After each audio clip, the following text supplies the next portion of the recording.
Hello my dear students, आज शुरू करते हैं class 10 science chapter 1 chemical reactions and equations. ये मैं आपको चैप्टर जो है वर्बली में आपको उसको समझा चुका हूं, लेकिन कुछ चीजें इसमें रह जाती है। तो आज शुरू करते हैं how to balance a chemical equation. Chemical equation को किस तरीके से बैलेंस करते हैं, बहुत ही इंपॉर्टेंट टॉपिक है। और इसमें क्या होता है, अक्सर गलतियां हो जाती है। अगर ढंग से बैलेंस करना ना आए, हमें पता नहीं है कि किस तरीके से बैलेंस करना, हम कहीं भी 2 कहीं भी 3 कहीं भी इस तरीके से नंबर लगा देते हैं, तो वहीं पे गलत हो जाता है हमारा। तो आज मैं यही सिखाऊंगा कि किसी भी केमिकल इक्वेशन को किस तरीके से बैलेंस करते हैं। लेकिन बैलेंसिंग से पहले एक चीज और आती है कि बैलेंसिंग क्यों करते हैं। एक क्वेश्चन बहुत इंपॉर्टेंट क्वेश्चन है, वो एग्जाम में भी अक्सर आता है। तो क्वेश्चन क्या है मेरा? क्वेश्चन है why is it necessary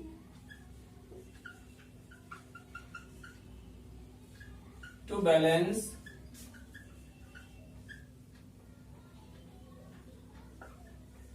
a chemical equation? Chemical equation, ये क्वेश्चन है जो अक्सर एग्जाम में आता है। Why is it necessary to balance a chemical equation? एक केमिकल इक्वेशन को बैलेंस करना क्यों जरूरी होता है?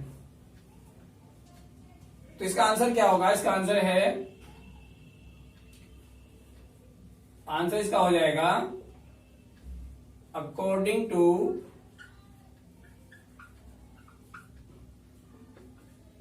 The law of conservation of mass,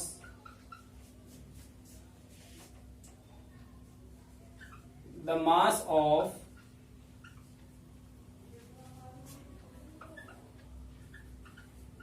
reactants is always equal to the mass of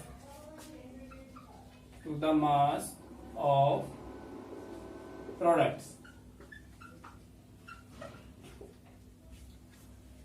यानी according to the law of conservation of mass, यानी जो लॉ है कंजर्वेशन ऑफ मास का, वो क्या बताता है? वो ये कहता है कि जो रिएक्टेंट का जो मास होता है वो हमेशा इक्वल होता है मास के, प्रोडक्ट के मास के। तो दोनों का मास अगर इक्वल नहीं है तो इसका मतलब इक्वेशन बैलेंस नहीं है। अगर हम कोई एग्जांपल लेते हैं इस तरीके से, जैसे मैग्नीशियम है और वो रिएक्ट करता है ऑक्सीजन के साथ में, और क्या फॉर्म करता है? Magnesium oxide. तो ये क्या है? ये रिएक्शन में पार्ट लेने वाले हैं जिनको हम रिएक्टेंट कहते हैं। क्या है ये? रिएक्टेंट्स। और ये क्या है? ये है प्रोडक्ट। यानी रिएक्टेंट का जो मास होता है वो हमेशा क्या होना चाहिए? प्रोडक्ट के मास के इक्वल होना चाहिए। अब हम यहां अगर हम लिख रहे हैं इस फॉर्म में, तो हम ये तो कर नहीं सकते कि इसका मास हम कर करके देखेंगे। ये तो प्रैक्टिकली जब करते हैं लैब के अंदर तभी पता लगता है कि मैग्नीशियम का मास कितना है, उसका उनका वेट किया जाता है। वेट करने के बाद में पता चलता है कि इन दोनों का वेट कितना होगा और फिर इसका कितना होगा, दोनों का इक्वल होना चाहिए। लेकिन यहाँ क्या है, यहाँ नंबर से इसको हम सीखेंगे कि नंबर से किस तरीके से हम इसको बैलेंस करते हैं। नंबर क्या होते हैं? एटॉमिक नंबर जो होते हैं। तो जान लेते हैं इसको, रिएक्टेंट का मास जो होता है वो प्रोडक्ट के मास के इक्वल होता है।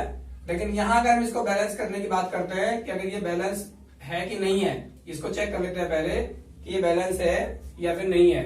तो क्या करेंगे? काउंट कर लेंगे नंबर्स, जो नंबर ऑफ एटम्स होते हैं। ऑक्सीजन के नंबर ऑफ एटम काउंट कर लेते हैं कितने हैं। देखिए यहाँ पे ऑक्सीजन के 2 एटम्स हैं, यहाँ पे केवल क्या है? 1 एटम होता है। और यहाँ 1 एटम होने की वजह से ये अनबैलेंस्ड है। तो क्या करेंगे? अब यहां अगर हम 2 लगाते हैं, अगर यहां 2 लगाएंगे MgO2, तो क्या हो जाएगा? ये जो केमिकल फॉर्मूला है मैग्नीशियम ऑक्साइड का वो गलत हो जाएगा। तो हम 2 कहां लगा सकते हैं? सिर्फ यहां पर हम 2 लगा सकते हैं। ठीक है। और ये जो 2 है यहां लगाने का मतलब क्या हुआ कि 2 एटम यहाँ पे मैग्नीशियम के हो गए, 2 एटम किसके हो गए? ऑक्सीजन के हो गए। तो यहां ऑक्सीजन को हमने क्या कर लिया? बैलेंस कर लिया। लेकिन अब मैग्नीशियम जो है वो बैलेंस नहीं है, क्योंकि यहाँ मैग्नीशियम के 2 एटम हो गए और यहाँ पे केवल कितना है, यहाँ पे 1 एटम है। यहाँ पे 2 लगा नहीं सकते क्योंकि ये क्या होता है, ये इसके एक मॉलिक्यूल में केवल एक ही एटम होता है, 2 नहीं होते, जिसको हम बोलते हैं डायएटॉमिक। ये डायएटॉमिक है, ये मोनोएटॉमिक है। तो यहाँ इसमें 2 लगा नहीं सकते इसमें, तो 2 कहां लगेगा, वो 2 यहां आप लगाएंगे। तो मैग्नीशियम के कितने एटम हो गए, यहाँ पे 2 हो गए। ऑक्सीजन के कितने एटम हो गए, यहाँ पे भी 2 हो गए। और ये जो 2 है, ये मैंने बताया था अभी कि जो पहले 2 लगा होता है वो दोनों के लिए होता है। तो यहाँ मैग्नीशियम के भी 2 एटम हो गए और ऑक्सीजन के भी 2 एटम हो गए। तो इस तरीके से जो इक्वेशन हमारी क्या होगी, ये बैलेंस्ड इक्वेशन होगी, बैलेंस्ड केमिकल इक्वेशन। अब ये इक्वेशन कैसी है, बैलेंस्ड। और जब तक ये बैलेंस्ड नहीं थी उसको हम क्या कहेंगे, अनबैलेंस्ड, या फिर इसका एक नाम और भी है स्केलेटल केमिकल इक्वेशन।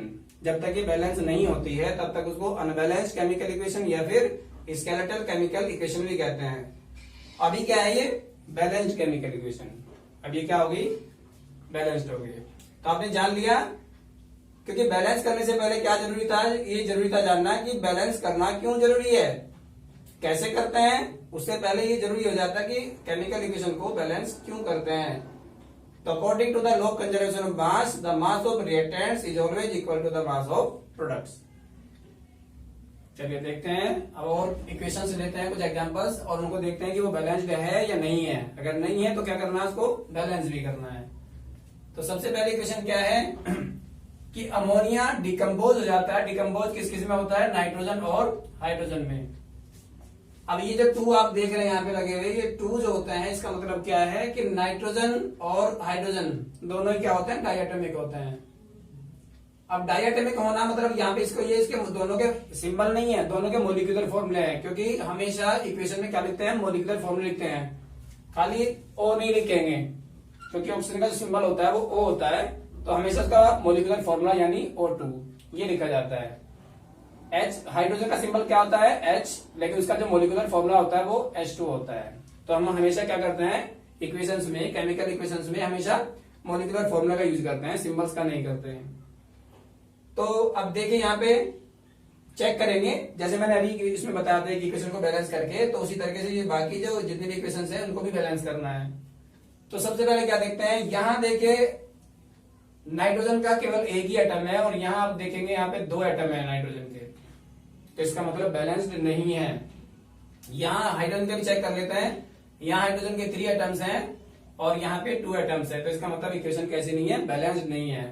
तो सबसे पहले एक चीज इसमें देखनी होती है कि जब हम बैलेंस करते हैं तो जो नंबर ऑफ एटम्स किसके ज्यादा हैं पहले वो काउंट करते हैं हम सबसे पहले। तो यहाँ हम देख रहे हैं कि हाइड्रोजन के सबसे ज्यादा एटम्स हैं यहाँ पे, तो सबसे पहले क्या करेंगे, हाइड्रोजन को बैलेंस करेंगे, नाइट्रोजन को बैलेंस बाद में करेंगे। तो पहले हाइड्रोजन को बैलेंस करने के लिए क्या करते हैं, देखिए यहाँ हाइड्रोजन के 3 एटम्स हैं और यहाँ पे 2 एटम्स हैं, और हम यहाँ पर नंबरिंग चेंज नहीं कर सकते। जो नंबरिंग है इसकी उसको चेंज नहीं कर सकते। अगर इसको चेंज करेंगे तो या तो अमोनिया का फॉर्मूला गलत हो जाएगा, या यहाँ पे इसका जो हाइड्रोजन का जो मॉलिक्यूलर फॉर्मूला वो गलत हो जाएगा। तो हम सिर्फ नंबर जो लगा सकते हैं, नंबर ऑफ एटम्स जो बढ़ाते हैं, हम कहाँ करते हैं, यहाँ पे लिखते हैं, या तो यहाँ लिखेंगे या फिर यहाँ लिखेंगे या यहाँ लिखेंगे। तो हर किसी के पहले लिखा जाता है हमेशा, बीच में उसको इंटरफेयर नहीं करते। तो अगर हम हाइड्रोजन के बैलेंस करते हैं तो 2 और 3 दोनों का एडिशन क्या होगा, 6 होगा। तो यहां अगर हम 2 लगाते हैं तो ये 2 मैंने अभी बताया था इससे पहले, ये 2 नाइट्रोजन के लिए 2 एटम हो गए, लेकिन हाइड्रोजन के लिए ये कितना हो गया, ये 2 3 या 6 एटम्स हो गए। नाइट्रोजन के 2 एटम्स हो गए और हाइड्रोजन के कितने हो गए, 2 3 या 6। और यहां देखिए यहाँ कितने हाइड्रोजन के 2 है, तो अगर हम यहाँ 3 लगाते हैं तो ये 3 2 या कितना हो जाएगा 6।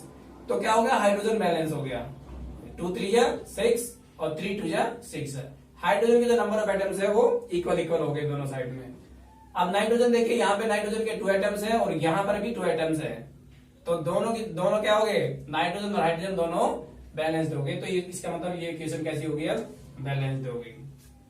नंबर ऑफ एटम्स काउंट कर लेते हैं इस तरीके से। अब दूसरा एक और एग्जांपल है, सेकंड है कार्बन। देखिए यहाँ भी 1 एटम है, यहाँ पर भी 1 एटम है, एक यहां हो गया तो कितने हो गए क्योंकि हम पूरे पूरे रिएक्टेंट में काउंट करते हैं कितने, 1 ये हो गया, 1 यहाँ पे हो गया, तो यहाँ 2 हो गए। लेकिन यहाँ राइट साइड में क्या है, प्रोडक्ट में केवल एक ही है। और ऑक्सीजन के देखेंगे, ऑक्सीजन के यहाँ कितने 2 है और यहाँ कितना है 1 है। तो मैंने बताया था जिसके ज्यादा होते हैं ऑक्सीजन के यहाँ पे ज्यादा है, कार्बन के सिर्फ 1 है लेकिन ऑक्सीजन के यहाँ 2 हो गए। तो पहले ज्यादा वाले जो होते हैं ना, जिसके एटम्स नंबर ऑफ एटम ज्यादा होते हैं, पहले उसको बैलेंस करते हैं, थोड़ा सा आसान हो जाता है उससे बैलेंस करना। तो यहाँ पर ऑक्सीजन के 2 एटम है, तो यहाँ 1 है, तो क्या करेंगे, यहाँ तो हम 2 लगा नहीं सकते क्योंकि ये कार्बन मोनोऑक्साइड का फॉर्मूला है। ये फॉर्मूला है कार्बन मोनोऑक्साइड और ये है कार्बन डाइऑक्साइड। तो हमें क्या करना है, 2 अगर हम लगाएंगे तो यहां लगाएंगे। ये हमने 2 क्यों लगाया, क्योंकि ऑक्सीजन के यहाँ पे 2 एटम है, तो ऑक्सीजन के यहाँ पर भी कितने होने चाहिए, 2 होने चाहिए। अब कार्बन के देखते हैं, तो कार्बन का 1 और 1 कितना हो गया, 2, यहाँ पे 2 हो गया, तो इसका मतलब ये इक्वेशन भी बैलेंस्ड होगी। इसके बाद देखते हैं 3 जिंक। यहाँ पर भी एक एटम है, यहाँ भी देखिए आप एक ही एटम है, जेड के साथ में कुछ नहीं लगा हुआ है। ये अगर 2 है तो ये क्लोरीन के साथ में है, यानी जब जिंक रिएक्ट करता है हाइड्रोक्लोरिक एसिड के साथ में तो क्या बनाता है, जिंक क्लोराइड बनाता है और हाइड्रोजन गैस उसमें से रिलीज हो जाती है। तो जिंक का एक एटम हो गया दोनों तरफ। हाइड्रोजन के कितने हैं, हाइड्रोजन का यहाँ 1 है, लेकिन यहाँ आप देख रहे हैं 2 एटम है यहाँ पे। तो हाइड्रोजन को बैलेंस कर लेते हैं। अगर हाइड्रोजन को बैलेंस करते हैं तो यहाँ 2 है, तो यहाँ हम 2 लगा देंगे इसमें, तो ये हाइड्रोजन के 2 एटम्स हो जाएंगे। लेकिन साथ ही साथ यहाँ 2 लगाने से क्लोरीन के भी 2 एटम हो गए। अब यहाँ पे हाइड्रोजन के 2 हो गए, क्लोरीन के भी साथ में 2 हो गए, तो हाइड्रोजन के दोनों तरफ बैलेंस हमने कर लिए। जिंक का देखो, जिंक का पहले से बैलेंस्ड है, एक है दोनों में। हाइड्रोजन का यहाँ पे 2 हो गया और यहाँ भी 2 है, तो दोनों बैलेंस्ड हो गए। अब क्लोरीन चेक करते हैं, क्लोरीन में क्या है, ये 2 हो गया यहाँ पे और यहाँ पर ऑलरेडी 2 है, तो ये इक्वेशन भी बैलेंस्ड होगी। इसके बाद देखते हैं नेक्स्ट, अमोनिया स्प्लिट हो जाता है, टूट जाता है किसमें, नाइट्रोजन और हाइड्रोजन में। चेक करिए, यहाँ नाइट्रोजन का 1 एटम है, यहाँ पे नाइट्रोजन के 2 एटम होंगे, तो यहाँ पे 2 होने चाहिए। लेकिन मैंने बताया था जो ज्यादा नंबर वाले होते हैं पहले उसको बैलेंस करते हैं। यहाँ पे 3 है, हाइड्रोजन के यहाँ कितने हैं, 2 है, तो क्या होगा 3 और 2 का एलसीएम कितना होगा, 6 है। तो यहाँ हो गया 3 2 6 और यहाँ पे हो जाएगा 2 3 6, तो हाइड्रोजन के बैलेंस हो गए दोनों तरफ। तो नाइट्रोजन अपने आप ही बैलेंस हो गया, क्योंकि ये नाइट्रोजन के लिए 2 एटम यहाँ पे अपने आप ही आ गए, ये 2 आ गए यार, 2 इसमें पहले से ही है, तो नाइट्रोजन बैलेंस्ड हो गया। इसी तरीके से 2 3 6 और 3 2 6 हाइड्रोजन भी बैलेंस्ड हो गया, तो ये हमारी होगी बैलेंस केमिकल इक्वेशन। इसके बाद नेक्स्ट चेक करते हैं, कार्बन बर्न होता है ऑक्सीजन के साथ में और क्या बनाता है, कार्बन मोनोऑक्साइड बनाता है। तो यहाँ कार्बन का 1 एटम है, यहाँ पर भी 1 एटम है, ऑक्सीजन के यहाँ 2 हो गए, लेकिन यहाँ 1 है, तो ये 2 जो लगाएंगे हम कहाँ लगाएंगे, यहाँ तो लगाएंगे नहीं, कहाँ लगाएंगे इस 2 को, ये 2 हमें यहाँ लगाना है। तो यहाँ लगाने से कार्बन के भी 2 हो गए और ऑक्सीजन के भी 2 एटम हो गए, तो ऑक्सीजन बैलेंस्ड हो गया यहाँ 2 लगाने से। लेकिन कार्बन क्या है, कार्बन के अब यहाँ 2 एटम हो गए, यहाँ सिंगल हो गया, तो यहाँ पे क्या करना है, हमें 2 लगा देंगे इसमें, तो दोनों तरफ क्या हो गए, बैलेंस्ड हो गए केमिकल इक्वेशन। इसके बाद में चेक करते हैं, एल्यूमिनियम रिएक्ट करता है किससे, क्लोरीन के साथ में, और क्या बनाता है, एल्यूमिनियम क्लोराइड। एल्यूमिनियम का यहाँ पर भी 1 एटम है, यहाँ पर भी 1 एटम है, तो बैलेंस्ड है, बैलेंस करने की जरूरत नहीं है। लेकिन क्लोरीन के यहाँ पे 2 एटम है, क्लोरीन के 3 एटम हो गए, तो क्या करना है, 2 और 3 दोनों का एलसीएम क्या होगा, 6। तो 6 करने के लिए क्या करना पड़ेगा हमें, बाकी कहीं इंटरफेयर नहीं करना, कोई चेंज नहीं करना कहीं, तो 2 हमें कहाँ लगाना होगा, स्टार्टिंग में, तो 2 3 कितना हो गया, 6। अब यहाँ 2 लगाने से ये एल्यूमिनियम के भी 2 एटम हो गया, क्योंकि यहाँ लगाने का मतलब है कि दोनों के काउंट हो जाएंगे, अब इसके भी काउंट हो गए और इसका मल्टीप्लाई हो जाएगा इससे, तो 2 3 6 और 2 एटम इसके हो गए। तो क्लोरीन के कितने हो गए, 6 यहाँ पे हो गए, तो यहाँ क्या होगा, यहाँ पर भी हम 3 लगाएंगे, तो ये भी क्या हो जाएगा, 3 2 6। एल्यूमिनियम के कितने एटम है, 2, तो यहाँ पर भी हमें क्या करना होगा, एल्यूमिनियम के 2 एटम करने होंगे, अब होगी ये बैलेंस्ड। इसके बाद देखते हैं, जिंक रिएक्ट करता है हाइड्रोक्लोरिक एसिड के साथ में और क्या बनाता है, जिंक क्लोराइड बनाता है और हाइड्रोजन गैस रिलीज हो जाती है इसमें से। तो चेक करते हैं जिंक को, जिंक 1 एटम यहाँ हो गया, 1 ही एटम यहाँ पे है, तो जिंक बैलेंस्ड है। इसके बाद देखते हैं क्लोरीन, क्लोरीन में कितने हैं, यहाँ पे 2 एटम है, लेकिन यहाँ 1 सिंगल एटम है। यहाँ 2 नहीं लगाएंगे क्योंकि फॉर्मूला गलत हो जाएगा यहाँ लगाने से, तो कहाँ लगाते हैं, इसमें स्टार्टिंग में लगाते हैं। तो कितना हो गया, क्लोरीन के 2 एटम हो गए, लेकिन साथ ही साथ हाइड्रोजन के भी 2 एटम हो गए यहाँ पे। तो हाइड्रोजन भी बैलेंस्ड हो गया और क्लोरीन भी बैलेंस्ड हो गया। तो इस तरीके से ये केमिकल इक्वेशन भी हमारी बैलेंस्ड होगी। नेक्स्ट देखते हैं, nitrogen react with oxygen to form nitrous oxide. तो यहां देखिए नाइट्रोजन के 2 एटम है, यहां पर क्या एक ही एटम है, ऑक्सीजन के यहाँ 2 एटम है, ऑक्सीजन के यहाँ 1 एटम है। तो ये क्या करेंगे, यहाँ 2 लगाएंगे नहीं, कहां लगाना 2, यहाँ पे स्टार्टिंग में लगाना है। तो जिससे क्या हो जाएगा, ये हो गया नाइट्रोजन के भी 2 एटम हो गए और ऑक्सीजन के भी 2 एटम हो गए। इधर भी नाइट्रोजन के 2 एटम है, ऑक्सीजन के भी 2 एटम है, तो ये इक्वेशन भी बैलेंस्ड होगी। तो इस तरीके से ये छोटी छोटी इक्वेशंस हैं। और इसके अलावा कुछ बड़ी इक्वेशंस भी अब देखते हैं थोड़ा सा, कि अगर थोड़ी सी बड़ी इक्वेशन होती है तो उसमें ब्रैकेट में भी कई बार आता है, तो वहां थोड़ा सा मुश्किल हो जाता है। अभी सिंपल वाली इक्वेशन आपने देखी है। चलिए कुछ और देखते हैं इक्वेशंस, क्योंकि पहले जो मैंने इक्वेशंस बताई थी बैलेंस करने के लिए वो थोड़ी आसान थी, अब थोड़ा सा मुश्किल हो गया है, थोड़ा सा टिपिकल हो जाएगा, क्योंकि कई इक्वेशंस में क्या है ब्रैकेट के भी यूज होते हैं। तो जहां सिंपल होता है, जहां ब्रैकेट नहीं है वहां थोड़ा सा आसान होता है, जहां ब्रैकेट होता है उसमें थोड़ा सा मुश्किल हो जाता है। तो उसको भी देख लेंगे आसानी से। अब देखिए सबसे पहले क्या है, आयरन रिएक्ट करता है वाटर के साथ में और क्या बनाता है, आयरन अपना ऑक्साइड बनाता है और हाइड्रोजन गैस रिलीज हो जाती है। तो चेक करिए, देखिए यहाँ पे क्या है, आयरन का केवल क्या है, एक ही एटम है। यहाँ पर आयरन के कितने एटम्स हैं, 3 एटम्स हैं। तो यहाँ अगर हम 3 लगाएंगे, क्योंकि यहाँ तो अभी 3 लगाएंगे नहीं, क्योंकि ये क्या होता है मोनोएटमिक होता है, इसलिए यहाँ तो 3 लग ही नहीं सकता। तो 3 कहाँ लगाता है, लगाते हैं हमेशा पहले लगाते हैं। तो आयरन बैलेंस्ड हो गया दोनों तरफ। इसके बाद क्या आता है हाइड्रोजन। हाइड्रोजन के यहाँ भी 2 एटम्स हैं और यहाँ देखिए यहाँ भी 2 एटम्स हैं। लेकिन ऑक्सीजन के कितने एटम्स हैं, यहाँ पे ऑक्सीजन के 4 एटम्स हैं और यहाँ पे ऑक्सीजन का केवल एक ही एटम है। तो क्या करना होगा हमें, अगर हम यहाँ 4 लगाएंगे तो ये हो जाएगा 4 एटम्स हो गए ऑक्सीजन के, और 4 टू 8 एटम्स के किसके हो गए, हाइड्रोजन के हो गए।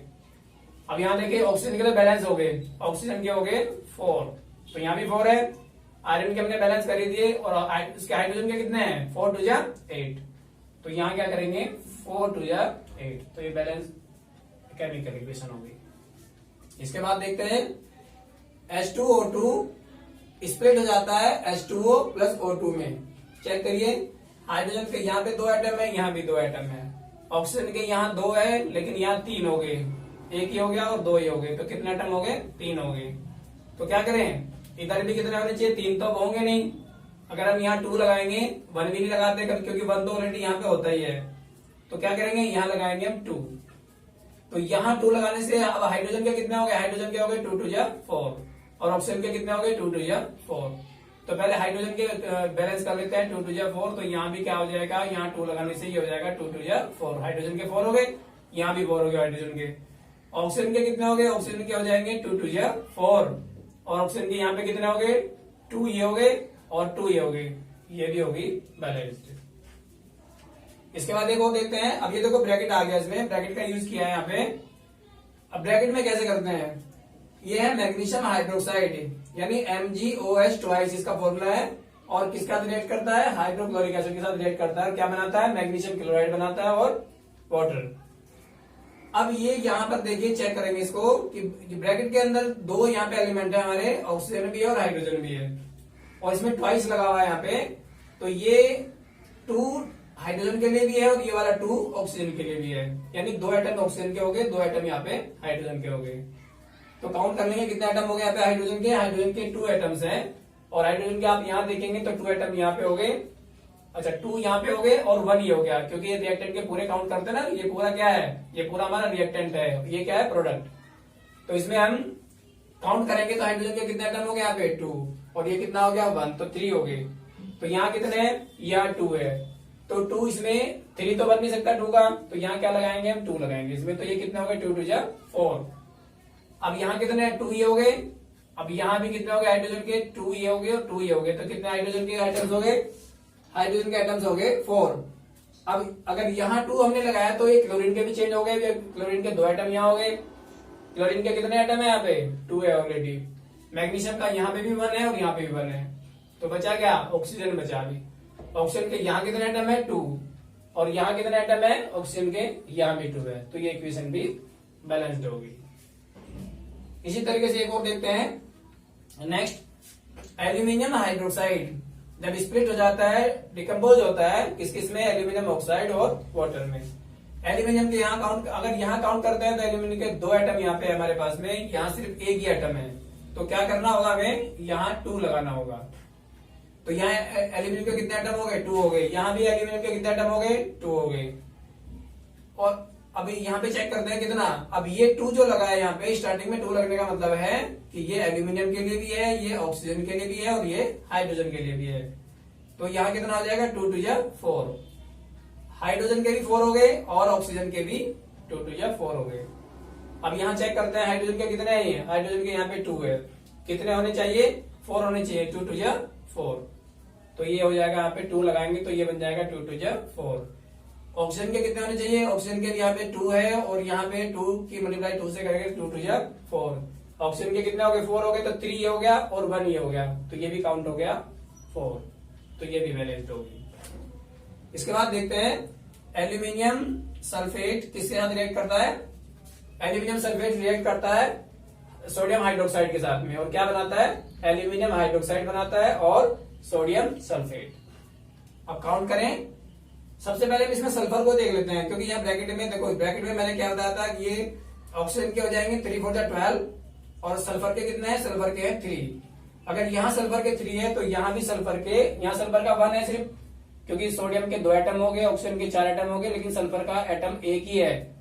और यहाँ पे एटम कितने हो गए सल्फर के, ये सल्फर के एटम हो गए 3, तो यहाँ हमें 3 लगाना होगा। यहाँ 3 लगाने से सल्फर के कितने हो गए, 3 हो गए, और बाकी भी चेंज हो गए, क्योंकि यहाँ 3 लगाने का मतलब है 3 2 जा 6, सोडियम के 6 हो जाएंगे और 3 4 जा 12, ऑक्सीजन के हो जाएंगे 12। एक चीज और देखिए, यहाँ पे एल्यूमिनियम के कितने हैं, एल्यूमिनियम के हैं 2, Al2 लिखा हुआ है और यहाँ पे Al लिखा है सिर्फ, तो ये 2 भी आप यहाँ लगा सकते हैं इसमें। तो यहाँ लगाने से क्या होगा, यहाँ पे एल्यूमिनियम के भी 2 एटम हो गए। अब आप चेक करिए एक एक करके, एल्यूमिनियम के यहाँ 2 है, यहाँ भी 2 हो गया, बैलेंस्ड हो गया। सल्फर के चेक करते हैं, ये 3 हो गए यहाँ पे, और सल्फर के यहाँ पर भी क्या हो गए, यहाँ पर भी 3 हो गए। इसके बाद बचा कौन, ऑक्सीजन। ऑक्सीजन के 3 4 जा 12 और यहाँ कितने हैं 1, तो अभी 13 है। यहाँ पे चेक कर लेते हैं कितने, पहले ये हो गया, ऑक्सीजन के कितने हो जाएंगे 2 3 जा 6 ऑक्सीजन के हो गए, और यहाँ कितना हो गया 3 4 जा 12, तो 12 और 6 कितना हो गया 18 हो गए, टोटल काउंट हो गए ऑक्सीजन के 18।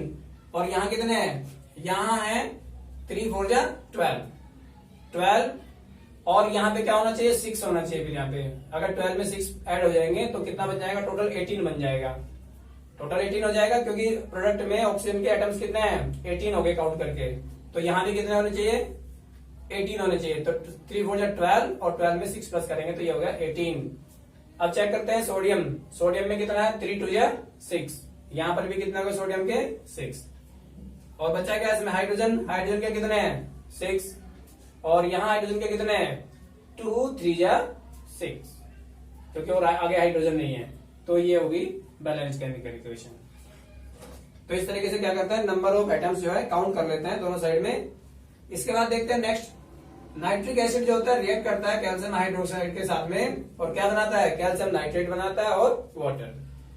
चेक करिए, हाइड्रोजन का यहाँ 1 एटम है और 2 यहाँ पे हो गए, कितने हो गए 3 हो गए, और यहाँ कितने हैं अभी 4 है। तो ऑक्सीजन सबसे ज्यादा किसके ऑक्सीजन के हैं, पहले ऑक्सीजन को चेक करते हैं, ऑक्सीजन के कितने हैं यहाँ पे 3 हो गए और 2 यहाँ पे हो गए, 3 और 2 कितना हो गया 5 हो गया, और यहाँ कितने हैं, यहाँ है 2 3 जा 6 में 1 प्लस करेंगे तो 7 हो जाएगा। अब हाइड्रोजन के कितने हैं, हाइड्रोजन के यहाँ भी 2 हो गए और 1 ये हो गया 3, यहाँ कितने हैं 2 है। तो हमें क्या करना होगा, अब नाइट्रोजन के चेक करें एक बार, नाइट्रोजन का यहाँ कितना है, नाइट्रोजन का यहाँ सिर्फ 1 है, और यहाँ नाइट्रोजन के कितने हैं, यहाँ नाइट्रोजन के 2।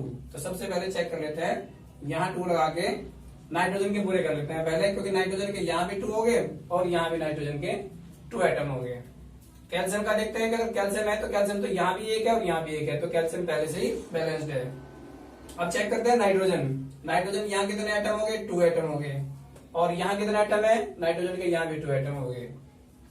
और इसके बाद क्या करते हैं, इसके बाद देखते हैं ऑक्सीजन को, ऑक्सीजन के काउंट कर लेंगे 2 3 जा 6 और 6 में 2 प्लस करिए 8 हो गया, यहाँ कितने हैं 2 3 जा 6 और 6 में यहाँ 2 लगाएंगे तो ये हो जाएगा 2 इसके लिए हो जाएगा, तो 6 में 2 प्लस करेंगे कितना हो गया 8। बचा क्या हाइड्रोजन, हाइड्रोजन के काउंट करते हैं। हाइड्रोजन के 2 यहाँ पे हो गए एटम और 2 ये हो गए, कितना हो गए 4 हो गए, ये हो गया 2 2 जा 4, तो ये भी बैलेंस केमिकल इक्वेशन हो गई। इसके बाद सोडियम हाइड्रोक्साइड रिएक्ट करता है सल्फ्यूरिक एसिड के साथ में और क्या बनाता है, सोडियम सल्फेट बनाता है और वाटर बनाता है। चेक करेंगे इसको भी। सोडियम का यहाँ केवल एक ही एटम है और यहाँ कितने हैं सोडियम के, यहाँ पे 2 एटम है, तो यहाँ में 2 लगाना होगा। इसके बाद क्या देखते हैं, ऑक्सीजन के देखते हैं। ऑक्सीजन के सबसे ज्यादा एटम है, 4 यहाँ हो गए और एक ये 5, और यहाँ कितने हैं, यहाँ हो गए 2 और 4 ये हो गए 6 हो गए यहाँ पे, तो यहाँ क्या करना होगा हमें, इसमें 2 लगाना होगा। तो ऑक्सीजन की यहाँ काउंट करिए कितने हो गए, 2 ये हो गया और 4 ये हो गया, तो 2 में 4 प्लस करेंगे तो कितना हो गया 6। ऑक्सीजन के यहाँ कितने हैं 2 और 4, ऑक्सीजन भी बैलेंस्ड हो गया। इसके बाद देखते हैं हाइड्रोजन। हाइड्रोजन के कितने एटम है यहाँ पे, हाइड्रोजन के 2 तो ये हो गए और 2 ये हो गए, 4 हो गए, और यहाँ कितने हैं 2 2 जा 4। सल्फर का देखते हैं, सल्फर का यहाँ भी एक ही था, इधर भी एक है यहाँ पे, तो ये होगी बैलेंस्ड केमिकल इक्वेशन। तो सभी के नंबर ऑफ एटम्स क्या कर लेते हैं, सेम कर लेते हैं, इक्वल कर लेते हैं दोनों तरफ। तो सबसे लास्ट में इक्वेशन बची हमारी, बेरियम क्लोराइड रिएक्ट करता है सल्फ्यूरिक एसिड के साथ में और क्या बनाता है, बेरियम सल्फेट और हाइड्रोक्लोरिक एसिड। तो बेरियम का चेक करिए, यहाँ पे 1, यहाँ भी 1 है। इसके बाद क्लोरीन का चेक करते हैं, क्लोरीन का यहाँ पे 2 है और यहाँ क्लोरीन का 1 ही है, तो यहाँ 2 लगाएंगे तो क्लोरीन के कितने एटम हो गए, 2 हो गए। हाइड्रोजन के चेक कर लेते हैं, हाइड्रोजन के यहाँ पे 2 है और यहाँ पे भी 2 हाइड्रोजन के। सल्फर का चेक करते हैं, सल्फर का यहाँ भी 1 है और यहाँ पर भी 1 है। ऑक्सीजन के चेक करते हैं, ऑक्सीजन के यहाँ 4 है, यहाँ भी 4 है, तो ये भी केमिकल इक्वेशन बैलेंस्ड हो गई।